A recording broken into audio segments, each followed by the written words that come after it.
Good evening students. आज हम first unit के फर्स्ट चैप्टर में पढ़ेंगे नेक्स्ट हेडिंग आपकी वैद्युत क्षेत्र की तीव्रता, जिसको इंग्लिश में कहते हैं इंटेंसिटी ऑफ इलेक्ट्रिक फील्ड। अब इसकी हमें परिभाषा को समझना है, तो सबसे पहले हम वैद्युत क्षेत्र को समझते हैं, जिसको हम आपको एक छोटे से रूप में यहाँ दोबारा से रिपीट करते हैं और आप लोग समझ लीजिए। ये कोई आवेश है और यहाँ कोई उसका दूसरा परीक्षण आवेश है, जिसको हमने Q1 मान लिया। किसी आवेश के चारों ओर का वह क्षेत्र जिस पर कोई अन्य आवेश वैद्युत बल अथवा उसी को हम कह सकते हैं आकर्षण अथवा प्रतिकर्षण बल का अनुभव करता है, तो ऐसे क्षेत्र को हम वैद्युत क्षेत्र कहते हैं। अब इसी पे आधारित आप इसकी वैद्युत क्षेत्र की परिभाषा को देखिए। वैद्युत क्षेत्र के किसी बिंदु पर स्थित धन परीक्षण आवेश पर लगने वाले वैद्युत बल तथा उस धन परीक्षण आवेश के मान की निष्पत्ति को वैद्युत क्षेत्र की तीव्रता कहते हैं। जैसे आपका सूत्र प्राप्त होता है E बराबर F/Q। अब इसकी परिभाषा आप देखिए। किसी वैद्युत क्षेत्र में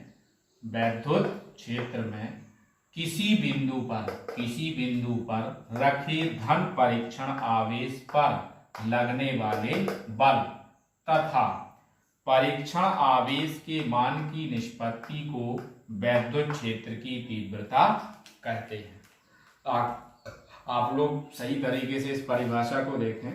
वैद्युत क्षेत्र में किसी बिंदु पर रखे धन परीक्षण आवेश पर लगने वाले बल तथा परीक्षण आवेश के मान की निष्पत्ति को वैद्युत क्षेत्र की तीव्रता कहते हैं। इसको आप अगर हमारे साथ इसको दोहराते हैं तो ये परिभाषा आपको बहुत सरल लगने लगेगी। देखिए दोबारा से, वैद्युत क्षेत्र में, तो हम इसके चारों ओर वैद्युत क्षेत्र मानते हैं। वैद्युत क्षेत्र में किसी बिंदु पर, तो ये बिंदु ले लिया, किसी बिंदु पर धन परीक्षण आवेश पर लगने वाले बल तथा परीक्षण आवेश के मान की निष्पत्ति मतलब होता है अनुपात, को वैद्युत क्षेत्र की तीव्रता कहते हैं, जिसे हम कैपिटल E से प्रदर्शित करते हैं। अब यदि इसको आप वेक्टर रूप में लिखना चाहते हैं तो वेक्टर में आपका यही क्या आ जाएगा, E वेक्टर बराबर F वेक्टर अपॉन Q0। अब इसका हमें वैद्युत क्षेत्र की तीव्रता का मात्रक लिखना है, तो मात्रक में आप जानते हैं बल का मात्रक क्या होता है, न्यूटन, और आवेश का मात्रक क्या होता है, कूलाम। तो मात्रक क्या प्राप्त हो गया हमारा, न्यूटन प्रति कूलाम। उसी में अब न्यूटन प्रति कूलाम के बाद आप नेक्स्ट हेडिंग लिख सकते हैं विमा एवं MKS पद्धति में मात्रक। आप नेक्स्ट हेडिंग क्या लिख सकते हैं, विमा एवं MKS पद्धति में मात्रक। तो जैसा कि हम अपने सूत्र को जानते हैं, E बराबर क्या लिखा है, F/Q। तो सबसे पहले हम सबसे पहले इसकी यदि विमा प्राप्त करते हैं तो विमा से मात्रक बहुत सरल लगेगा। तो आप लोगों को बल की विमा, जो छोटी छोटी विमाएं रहती हैं, जैसे आपकी वेग की विमा है, बल की विमा है, चाल की विमा है, आवेश की विमा है, इन छोटी छोटी विमाओं को आपको 11th की क्लास से एक बार याद करना पड़ेगा, ताकि आपको इसमें ज्यादा मेहनत ना करना पड़े। तो बल की विमा क्या होती है आपकी, mL/T⁻², और Q आवेश है, आवेश की विमा आपकी क्या होती है, AT। तो फाइनल आपकी इसकी बेमा क्या निकाल आएगी, MLT को ऊपर ले जाएंगे तो क्या हो जाएगी, T की पावर -3, A को ऊपर ले जाएंगे तो A की पावर -1। तो अब आपकी वैद्युत क्षेत्र की तीव्रता की बेमा क्या हो गई, MLT की पावर -3, A की पावर -1। इसके आगे हम इसका MKS पद्धति में मात्रक लिखते हैं। तो आप जानते हैं M का मतलब क्या होता है, किलोग्राम, L का मतलब क्या होता है आपका मीटर, T का मतलब क्या होता है सेकंड, सेकंड की पावर कितनी है -3, A का मतलब क्या होता है एम्पियर। तो इसका MKS पद्धति का मात्रक क्या हो जाएगा, किलोग्राम मीटर सेकंड की पावर -3 और एम्पियर की पावर -1।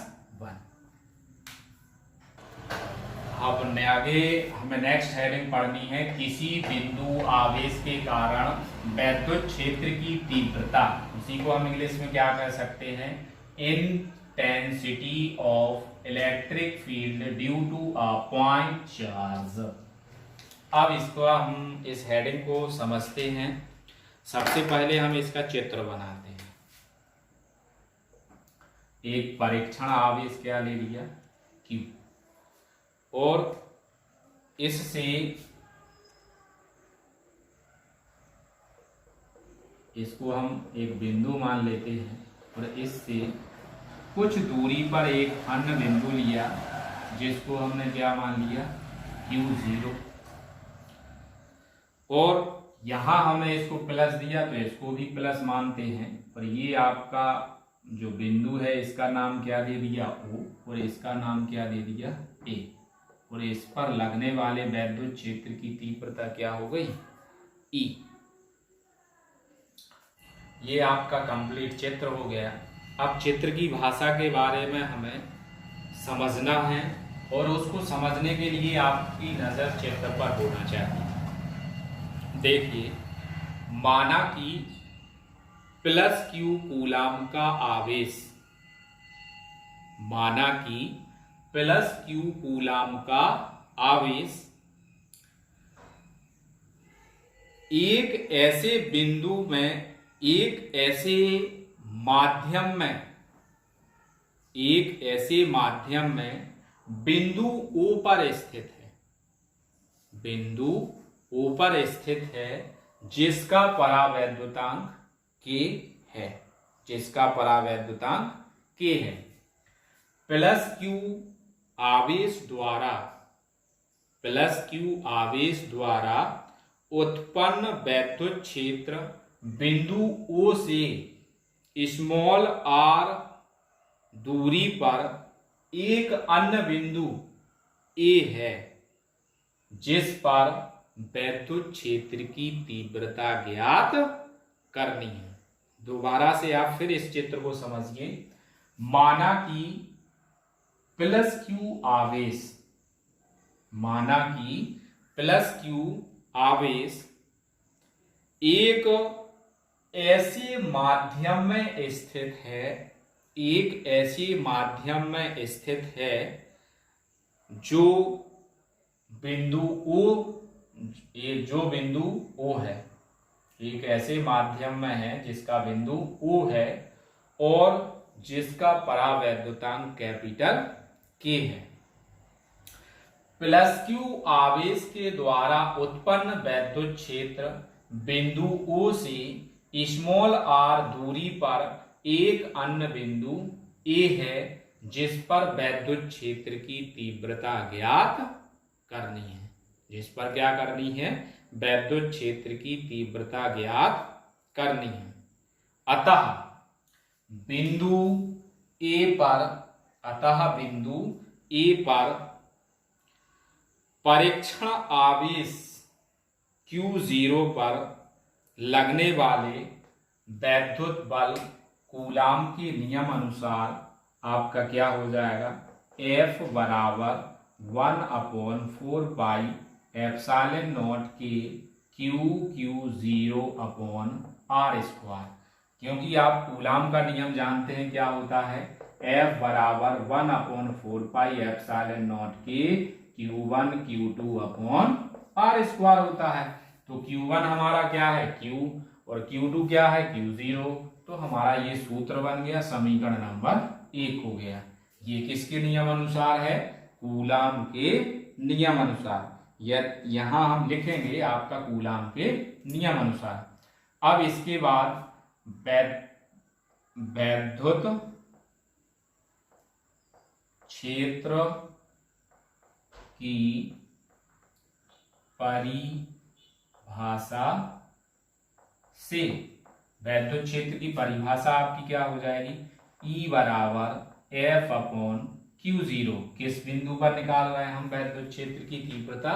A बिंदु पर। तो क्या हो जाएगी? E बराबर F/Q0। अब समीकरण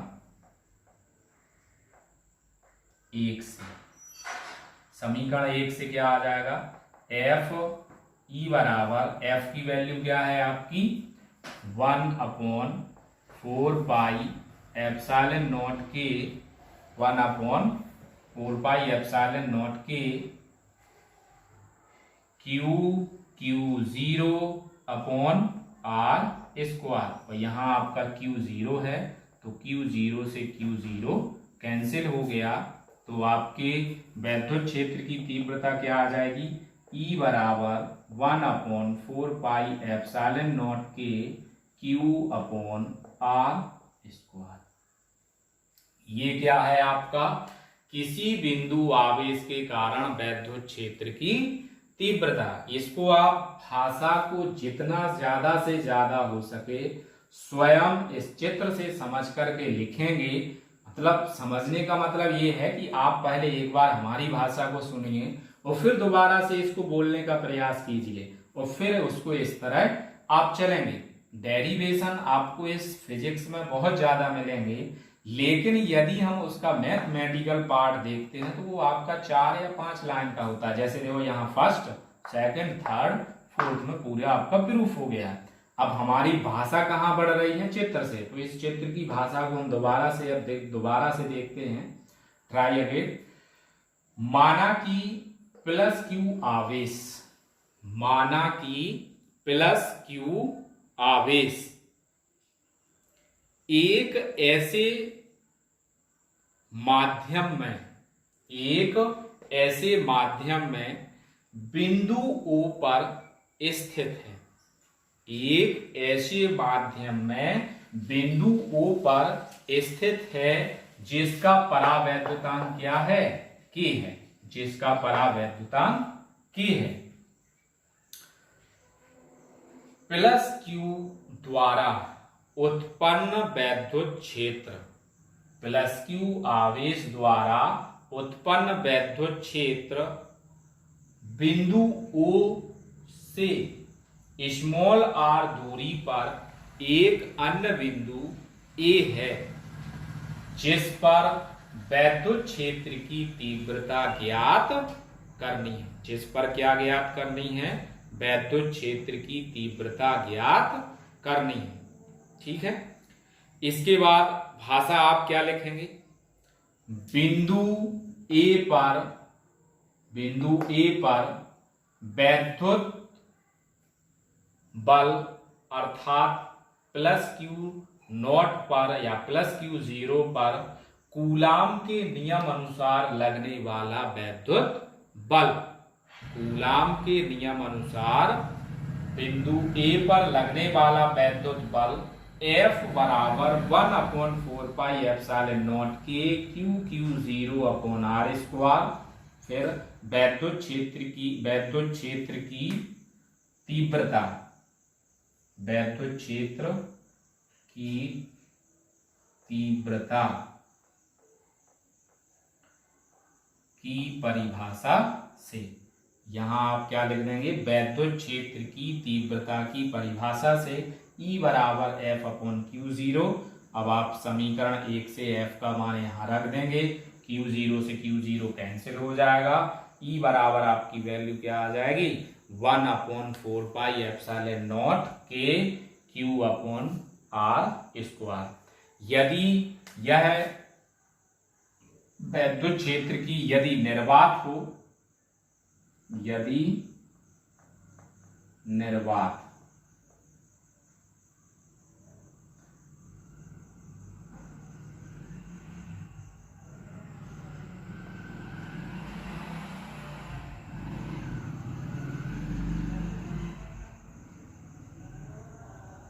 यदि निर्वात हो तो के बराबर कितना लिख देते 1, तो ई बराबर आपका कितना आ जाएगा 1/4 पाई एप्सिलॉन नॉट Q/r²। ये आपका सूत्र प्राप्त हो जाएगा। आज के लिए इतना ही, धन्यवाद।